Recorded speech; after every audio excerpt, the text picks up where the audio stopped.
Hey guys, welcome back to my channel. Today I'm going to be doing another sketchbook tour. It's not technically a sketchbook, but I did finish all of the sheets in this aquarella paper pad.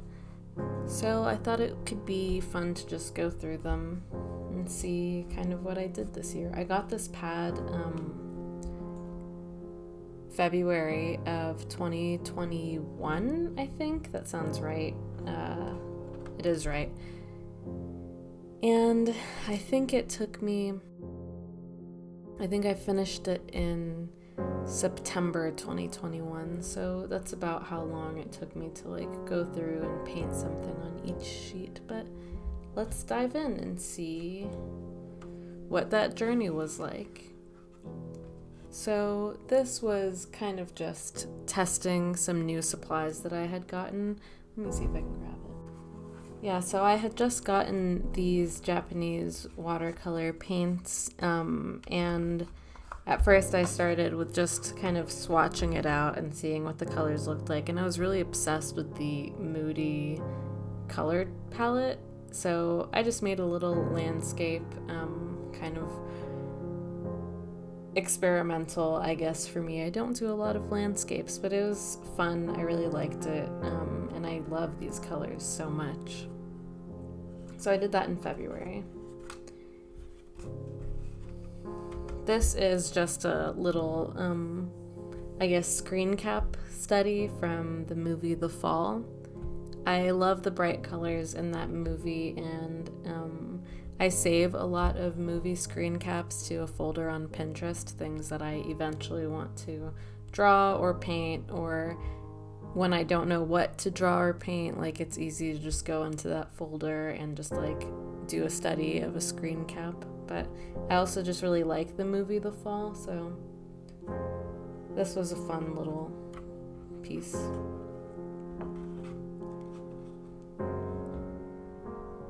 This is one of my houseplants, and I don't have much more to say about that. I think I've mentioned a few times by now, I really want to get better at botanical drawings and studies and paintings.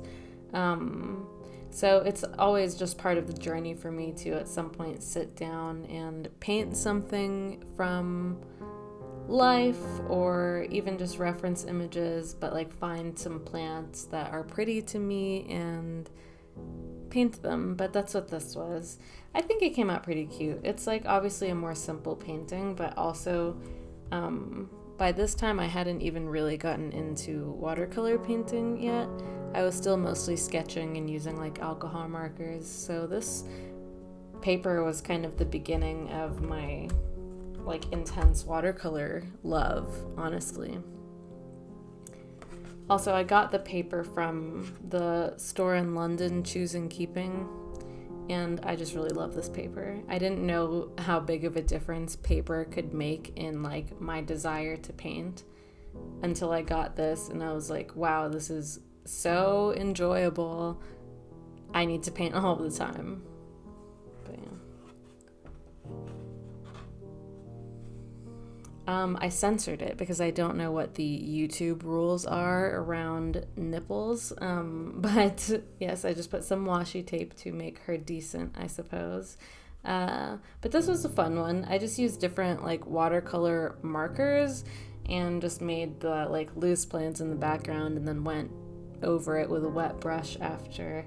It was fun. I was trying to play with textures and harsh colors, and I like the idea of this one. This is a watercolor portrait of one of my D&D characters, and I love how it came out, honestly. I think this might be one of my favorite things in this watercolor stack.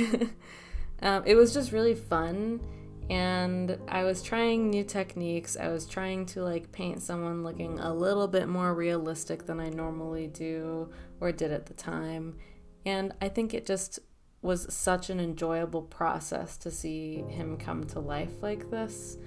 My only problem is I always get nervous about like darker skin tones with watercolor because of all the layers that it takes. I was using Kuretake Gansai Tambi paints for this, which generally I love, but sometimes they don't layer as well as I want them to. So theoretically, in my mind, he is a little bit darker than how he ended up in this painting. But I still think it came out really well. That's one of the things that I want to work on over the next year, is a wider variety of skin tones using watercolor. So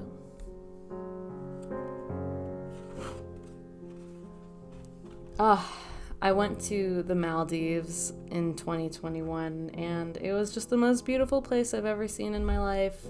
And there was this really like surreal pink sunset at some point, and I just had to capture it. I didn't paint it right away. I took the picture and then I painted it when I got home, but I used gouache. I don't use gouache very often, but I felt like I just wanted the bright, opaque colors for this. I don't know. I'm really happy with how it came out. It was just such a sweet memory. You've probably seen this video. If you haven't, you should go watch it, because a lot of the paintings moving forward were after I started my YouTube channel, so the videos are in existence. But so this one is available for you to watch. I love how this one came out so much. Also, I painted a lot in June of 2021. Let's see. So this was also in June. Oof. He was also in June.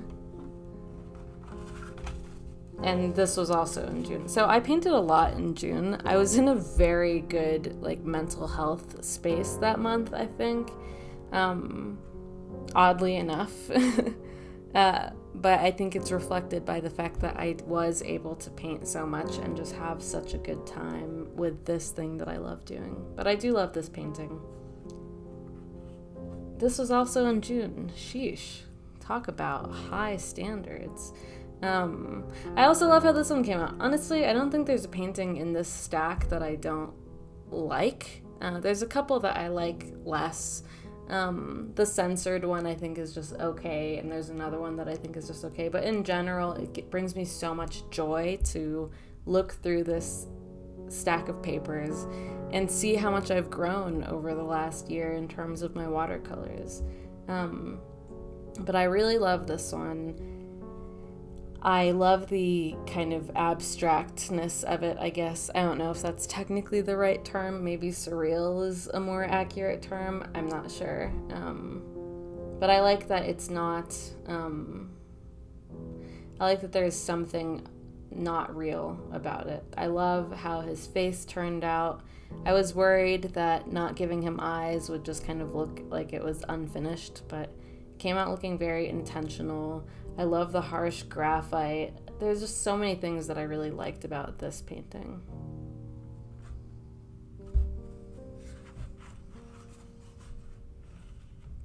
This was kind of just a fun, quick one. It's not one of my favorites in the stack. I was on the phone with my mom, and I just wanted to paint something, so I just started painting the leaves, and then I painted darker leaves, and then I was like, oh, I should fit a human in there somehow. So then I painted the girl, and then I painted more leaves over her. So it was just kind of like free flow almost, of just like trying to just paint what felt right in the moment. I also have a video out about this one. It's another one that I'm just okay with, but it was a study, not like a piece, so it's fine that I am not in love with it. I just wanted to like see how much range of value I could get from one paint that I had bought, a handmade paint. So, you know, I think it's great for what it is. I think this is probably something that I should do in a sketchbook next time instead of just like on like a paper where it looks so formal. This is a self-portrait-ish. It was also the first video that I posted on my channel. So I've always been really happy with how the left side came out. Conceptually, I like the right side, but there's a part of me that doesn't like it as much. I think I just didn't want to do like a boring, regular self-portrait, but I think deep inside, I would have been happier if I just painted the whole thing to look like the left side.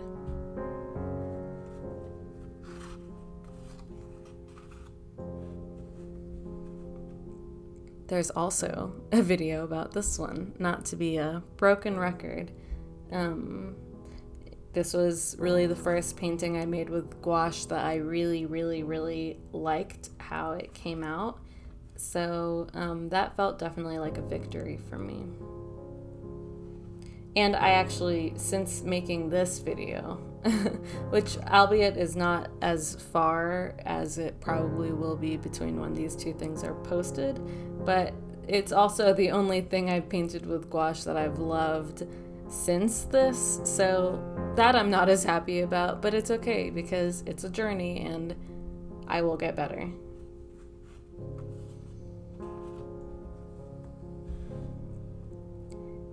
This piece, I actually based it off of another drawing that I had done a long time ago.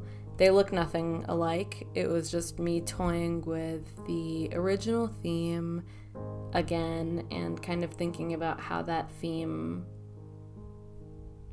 what that theme meant to me now as opposed to then. This idea around change, and particularly like the pieces of our past that make up who we are today, I guess.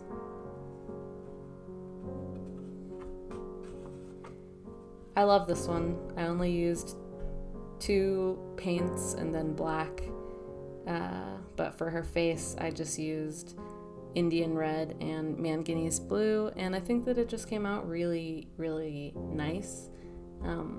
Again, just really like happy with how much I've grown in what I consider to be a short amount of time. I think that, like, you know, obviously I dedicate the time to painting because I have the time, but I really just, if there's anything that you want to get invested in, just do it, because like seeing your growth can be such a fulfilling, satisfying, wholesome thing.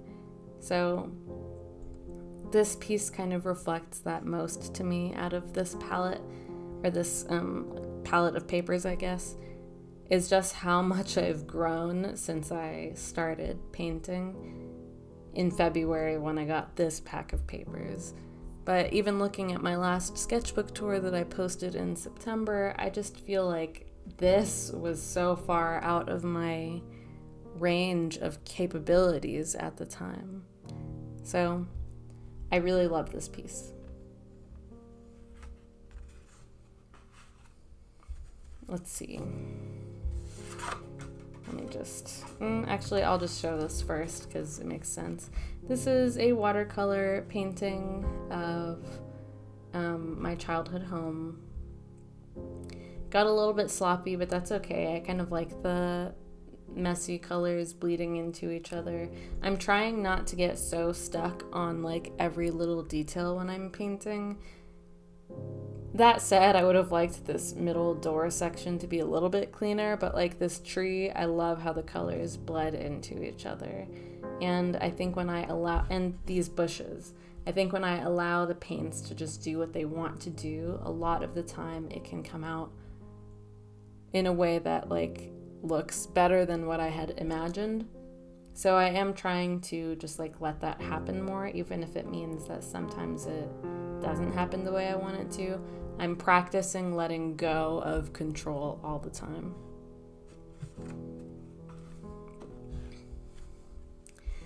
These were also in a video, but this was the Lebanon postcard series that I did. So these are, this is from a picture that I took in the ruins in Baalbek. This is a picture from Zahle. I think it's just someone's house, but I thought it was like very pretty to look at. This is in Jnub, the south, the view off of one of my uncle's houses. And this is from Stura, where my house is, and it's the view from the roof. And yeah, all with gouache. And as I said earlier when I was looking at the ribs, I just struggle with gouache. But I think that's okay, I guess. I think these came out good. I think that I'm just still at the stage where I can see the ways that I'm held back by that medium. But that is all of them. So thank you for sitting through while I kind of reflected over this last year of art for myself. Let me know which one is your favorite of the ones that I showed you today. I have a few favorites, but I would love to hear what yours are. And yes, I'll see you in the next video.